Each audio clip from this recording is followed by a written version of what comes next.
بسم اللہ الرحمن الرحیم۔ السلام علیکم۔ اللہ تعالیٰ نے پرندوں کے وجود اس طرح بنائے ہیں کہ وہ پرواز کر سکتے ہیں۔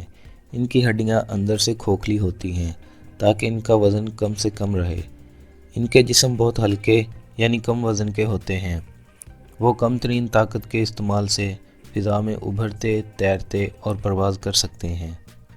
مزید آگے بڑھنے سے پہلے گزارش ہے کہ چینل کو سبسکرائب کرنے کے ساتھ ساتھ بیل آئیکن پر بھی پریس کر دیں۔ مثلاً شاہین کے پر 7 فٹ یا 2 میٹر سے بھی زیادہ چوڑے ہو سکتے ہیں، لیکن اس کا کل ویٹ 4 کلو گرام یا 10 پاؤنڈ سے بھی کم ہوتا ہے۔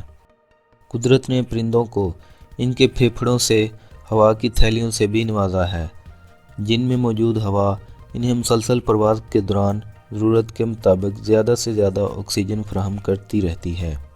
پرواز صرف پرندوں کو اوپر نیچے حرکت دینے کا ہی نام نہیں، یہ اصل میں فضا میں بلا حرکت اور بے آواز تیرنے اور طاقت کے بھرپور استعمال کا طریقہ ہے۔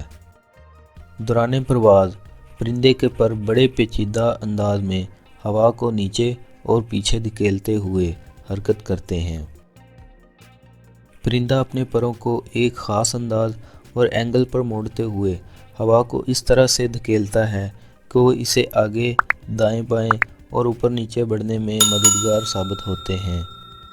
پروں کی خاص اینگل سے واپسی اور پھر حرکت اس انداز میں ہوتی ہے کہ حاصل شدہ رفتار پر بھی اس کا اثر نہیں ہوتا۔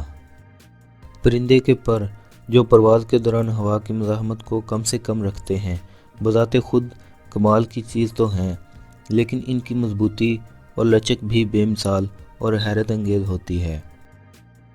ایگل یعنی عقاب کو پرندوں کا بادشاہ یعنی کنگ آف برڈز بھی تصور کیا جاتا ہے۔ ایگل ایک ایسا شکاری پرندہ ہے جو دوسرے پرندوں اور چھوٹے جانوروں کو اپنی خوراک بناتا ہے۔ اس کے مضبوط پنجے اور تیز دھار چونچ شکار کو قابو کرنے اور اس کی چیر پھاڑ کرنے میں مدد دیتے ہیں۔ شکار کی طرف ہوا میں غوطہ لگاتے ہوئے یہ اپنے پروں کو بند کر لیتا ہے تاکہ تیر کی طرح برق رفتاری سے نیچے پہنچ کر شکار کو قابو کر سکیں۔ اس کی ٹانگوں کے انتہائی مضبوط پٹھے شکار پر جھپٹتے ہوئے اسے زمین یا شکار سے ٹکرانے کے شدید خطرے سے محفوظ رکھتے ہیں۔